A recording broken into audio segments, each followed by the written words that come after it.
E nessa aula de hoje, a gente vai entrar numa questão muito importante na programação. E para introduzir essa questão, eu tenho uma pergunta para vocês.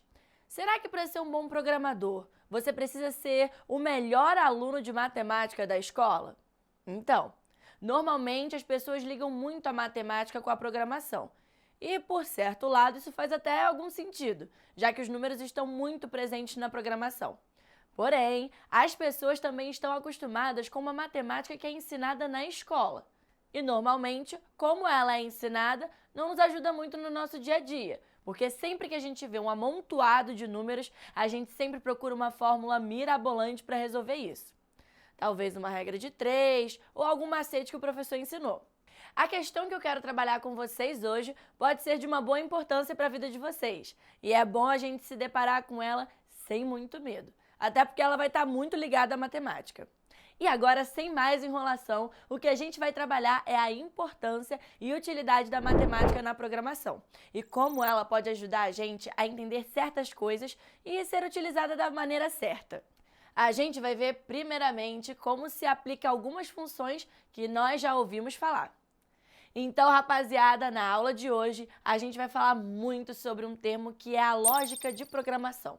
A lógica de programação é uma série de informações organizadas de forma coesa a fim de resolver algum problema, ou criar algum programa, basicamente. E é importante a gente entender isso como uma coisa muito simples. A lógica é utilizada em todas as coisas. Em nossa volta, quando alguém pede para você buscar algo na padaria, você recebe uma série de informações que serão de grande importância para a conclusão da tarefa. E quando a gente precisar falar algo para o nosso computador fazer, a gente vai usar desse mesmo meio para alcançar nosso objetivo. Então, com isso, vocês vão deixar de ir buscar as coisas na padaria e vão mandar o seu computador fazer todo esse caminho para você. Não. Infelizmente, o seu computador não vai buscar o pão para você tomar café. Mas não desanima não, cara. Mesmo que você não vai receber um pão quentinho na sua casa, que o seu computador foi buscar para você, tem muita coisa que você pode fazer com a lógica de programação. Por exemplo, criar aplicativos, criar jogos, solucionar os mais diversos problemas que envolvam qualquer coisa que tenha uma placa. Ou seja, você aprende como seu computador funciona e qual a melhor forma de falar com ele. Uma coisa muito presente no imaginário popular é que os computadores são as máquinas mais inteligentes e avançadas que existem. Moçada, mas não é bem assim que as coisas são na realidade. Como programadores, agora nós vamos entender o computador como a máquina mais simples que existe. E é como se ela fosse uma continuação da nossa imaginação. Muito louco pensar nisso, né? Mas não é para tanto. A verdade é que o computador é uma simples máquina que obedece os nossos comandos.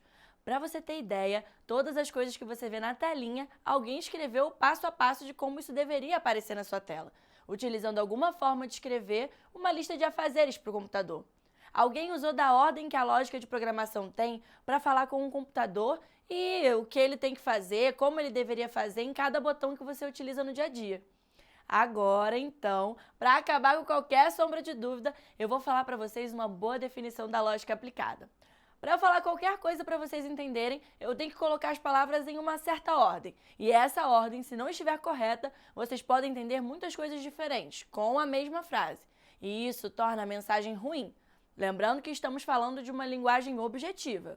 Agora, um outro fator importante é que quando eu falo com vocês qualquer coisa, eu estou usando um idioma, que no caso aqui é o português, que é um idioma que nós temos em comum. É importante a gente ter ideia disso porque o computador, mesmo aceitando todos os idiomas, quando a gente for dar alguma tarefa para ele, a gente vai usar a linguagem de programação, que se adeque à mensagem que a gente quer passar. Ou seja, é como se fosse em qual idioma cibernético a gente vai falar. E existe uma grande diversidade de linguagens. Agora que a gente falou tanto dessa lógica de programação e das linguagens de programação, deve ter ficado uma pergunta em aberto. Onde a matemática entra nisso? Bom, meus amigos, a matemática vai ser uma parte central dessa comunicação programador e computador. O computador é uma máquina que só entende de 1 e 0. Aí vamos nos atentar que 1 e 0 significam basicamente sim e não, respectivamente.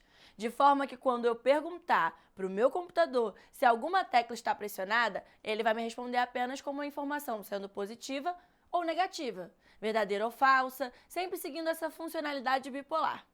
Existe uma piada muito batida na área da programação que provavelmente, se for a primeira vez que você escutar, as chances de você rir são muito pequenas. Então já peço desculpa para os humoristas de plantão.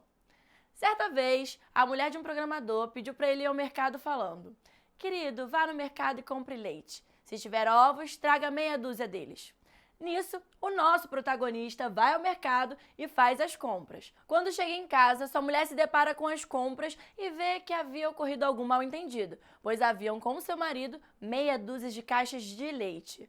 Quando a esposa fala, traga 2 litros de leite, ela insere uma ordem. E depois, quando ela fala, se houver ovos, ela adiciona uma condição para a compra do leite. Ou seja, a partir do momento em que tiver ovos, o programador não levará mais 2 caixas de leite, e sim meia dúzia. Essa forma que o programador pensa é chamado de pensamento algorítmico, que é a forma de pensar que define uma série de etapas ordenadas, que podem te ajudar a resolver alguma questão, seja ela do seu dia a dia ou do seu trabalho de programador. Vale ressaltar que é uma habilidade indispensável para o programador. Na prática, essa forma de se pensar pode ser aplicada para resolver qualquer problema. Efetivamente, ela consiste em entender as etapas do processo ou questão que estamos deparados e buscar formas para a solução que sejam de acordo com o próprio processo ou questão. Para ficar mais fácil, aqui vai mais um exemplo. Quando estamos lavando louça, normalmente a gente faz tudo muito no automático, mas existe uma série de ações que executamos, tipo pegar a esponja, ligar a torneira, passar sabão na esponja, molhar a esponja, pegar um prato, molhar o prato e por assim vai. Essa sequência de ações tem uma lógica por trás dela, e a gente só entende isso porque o pensamento algorítmico, mesmo que tenha esse nome tão amedrontador, é uma coisa que nós utilizamos muito para resolver situações e executar tarefas. Agora que vimos que a gente já tem essa skill tão importante, o que a gente precisa fazer é utilizar ela para treinar ao máximo. E para fazer isso, a gente pode usar a própria matemática que a gente estava falando mais cedo. Ela não é esse monstro todo que a gente imagina. A partir do pensamento algorítmico, a gente pode tentar entender o funcionamento de cada fórmula. E aí sim, a gente tenta aplicar ela em alguma coisa. E eu já adianto que a gente nem vai precisar de continha, muito menos de macete. Vocês lembram do plano cartesiano? Na escola, ele estava muito associado a algumas parábolas e a equações. Mas eu sinceramente não acho que esses números me ajudaram a entender o funcionamento. Sorte de vocês que já criaram uma forma de explicar isso em sala de aula.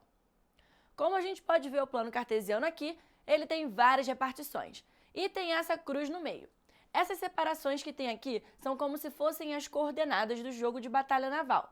Como esse é das antigas, eu não sei se vocês vão saber, mas como aqui a produção é de ponta, temos uma imagem diretamente dos museus dos jogos de tabuleiro. Nesse jogo aqui, por meio das coordenadas, a gente tenta acertar os barcos dos oponentes. No plano cartesiano, a gente tem alguns valores que vão definir essas coordenadas. E aqui a gente vai encontrar aquelas letras que dão medo, x e y. O x vai estar sinalizando os quadrados dispostos na horizontal. Ou seja, para se movimentar no plano cartesiano para os lados, nós iremos usar os valores de x, sendo assim x1, o primeiro quadrado desde o ponto zero de nossa cruz, que é representado pelo meio da cruz, que anda para a direita e como o plano tem os valores positivos e negativos, x menos 1. Seria o quadrado que andaríamos para a esquerda. Da mesma forma que o valor de y no plano vai indicar para a gente a direção superior ou inferior do plano, obedecendo a mesma regra. Quanto aos valores negativos, positivo para cima, negativo para baixo, ou seja, cima e baixo. Isso é importante porque aqui a gente já vê com maior clareza a utilidade do plano cartesiano e como funcionam os seus valores. Como eu disse, a funcionalidade dessas coisas matemáticas vão ser muito aplicadas na programação. Porém, não é necessário você resolver uma equação para isso. Essa parte de cálculos e números a gente já vai deixar para o computador. Mas para a gente falar o que o computador vai fazer, independente da linguagem de programação, é necessário que a gente também conheça o funcionamento dessas fórmulas e sistemas. Pois quando a gente pedir para um personagem se deslocar de um canto a outro da tela, o nosso computador estará vendo as informações integralmente por cálculos matemáticos. E o plano cartesiano vai ser o que ele vai usar para assumir o que é lado direito ou esquerdo, e também onde está em cima ou embaixo. Uma outra aplicação que esse plano cartesiano pode ter na construção de jogos é quando a gente pensa em um mapa de um mundo aberto. Um jogo que tem um formato de mundo que pode nos ajudar a idealizar isso é o famoso The Legend of Zelda. A Link to the Past, 1991. O mapa desse jogo tem um pixel art que traz muito aquele conceito bem retrô dos jogos antigos, e é muito bonito e agradável aos olhos. Mas como aqui a gente está falando de programação, vamos pensar como foi arquitetado o programa desse jogo. O plano cartesiano, nesse caso, vai representar o mapa do jogo, e quando o nosso personagem passa de um certo ponto de x, sendo ele positivo ou negativo, que costuma estar na borda da tela do nosso personagem, passa para uma outra parte do mapa. Isso é possível com a utilização de algumas variáveis, que quando o valor de x ou y ultrapassarem um valor pré-estabelecido no código da programação, o cenário vai mudar para a próxima tela. Como eu falei das variáveis, eu ainda não havia explicado isso. Queria pedir para vocês se atentarem nesse conceito, porque ele pode dizer o que é um dos pilares da programação. Uma variável é, na programação, uma palavra que vai receber um valor que varia dependendo das informações que foram adicionadas no decorrer do funcionamento do código. E como o nome diz, esse valor que será adicionado é variável. Por exemplo, quando eu falo que se meu personagem ultrapassar determinado valor de x ou y, eu vou precisar atribuir esse valor a uma variável que vai contar menos 2x, que seria para o caso de uma segunda tela de mapa, à esquerda de onde o meu personagem iniciou, e isso também serviria para todas as outras direções que respeitarem os valores no plano cartesiano. Acho que até aqui a nossa aula teve bastante informação importante, mas ainda tem uma coisa, mais especificamente um programa que eu gostaria de apresentar para vocês nesse nosso finalzinho. O Scratch, que é um programa que, de forma muito simples, deixa a gente colocar a mão na massa e trabalhar um pouco com a lógica de programação. Tendo isso em vista, gostaria de propor que vocês entrassem no site do aplicativo e testassem a plataforma, de forma que façam um personagem que aparece inicialmente consiga andar para a esquerda e para a direita, quando você pressionar alguma tecla específica. Pode ficar tranquilo que na próxima aula a gente vai se aprofundar um pouco mais no Scratch e todas as funções dele. Então, pessoal, é sempre uma honra estar aqui com vocês, contribuindo com o conhecimento que eu tenho. Mas, infelizmente, a gente já está chegando no final de mais uma aula nossa. Muito obrigada a todos que estão aqui e até a próxima!